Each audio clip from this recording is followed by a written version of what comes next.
All right, ladies and gentlemen, how you doing today? We wanted to come at you real quick to do a little MLS training. All right. So today, what I want to go over, and we'll do a screen share with this here in a minute, but what we wanted to go over today was how to close out a listing, how to change it to pending or backup when you have an active listing. So we see some of the agents, what they're doing is they're forgetting to change their listing on the MLS once it sells to a closed property. As you know, you have to add in the other agent. So if you were the listing agent, obviously you're going to put in the buyer's agent, the selling agent. You're going to put in their contact information and brokerage and all that good stuff to give them credit for the sale. So we're going to show you real quick how to do that today. Very simple process. This will be very short, sweet, and easy for you guys. Geared towards more the newer agents, but agents of all experience levels can kind of catch up on this. And just remember to close out those listings when you have a listing that you had just sold and closed on. So I'm going to do a screen share here. Share this. Okay. All right. So when I'm on the MLS, here I'm using RAPB, obviously. So for you JTHS members, I can do another one on that. I don't use their MLS too much. So give me a few days, I'll brush up on it and then do another one for the JTHS members using Rapatoni or I think they're actually using Matrix now. So regardless, this one is geared more towards RAPB. So what we're gonna do is when we're on the menu section, and here you can see the add/change section, subsection, excuse me. And what we're gonna do is right here, we can see change listing. Okay, we'll click that. What's gonna come up is your active listings. Okay, so as you can see right here, this is all active and future listings. So if you're doing a coming soon property, that will feature here if you put it in the coming soon section or any active properties. If I hit the drop down here, I can see coming soon as well.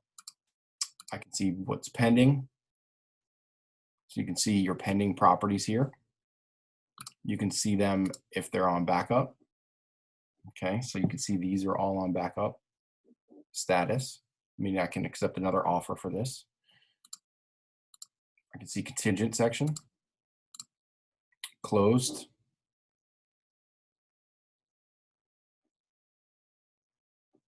okay, you can see all the closed, and then expires. See temp off market.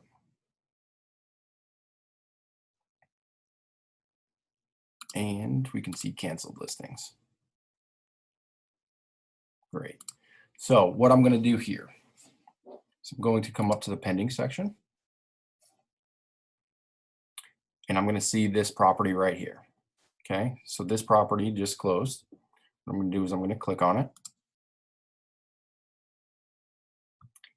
And here's like the edit section. So you could change listing information, you could change photos, you can add in video tours, all that good stuff. What I'm going to do is if this were to fall through, I could go back on market here. But what I'm going to do is close this listing out since it's sold. All right, so sold date was last Wednesday. Okay, sold price. And then it's going to ask you terms. So you can see the red asterisks here. So anything with the red asterisk is a required item. So I'm going to put in conventional. I generally don't put in some of this information. You can if you want to. Kind of helps appraisers or agents in the area doing comps and stuff like that, but I don't really feel the need to. But that is up to you. I'm going to put in the other agent's information. Let me see. Try to remember.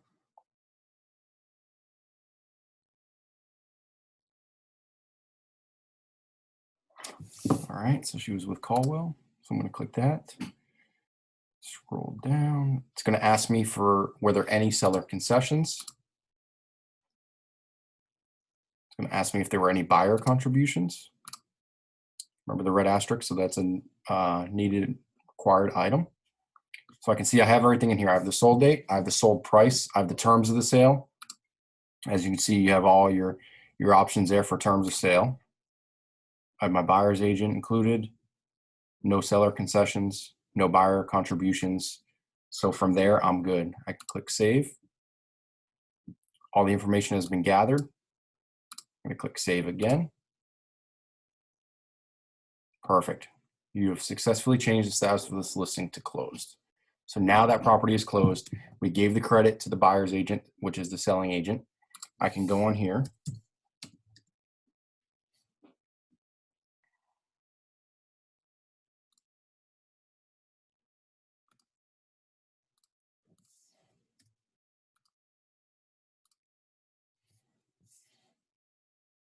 It'll take a little while for that section where it's parentheses back up, take a day or so for that to change. But if I do click on the listing, I can see here that there's a status change and it's now closed.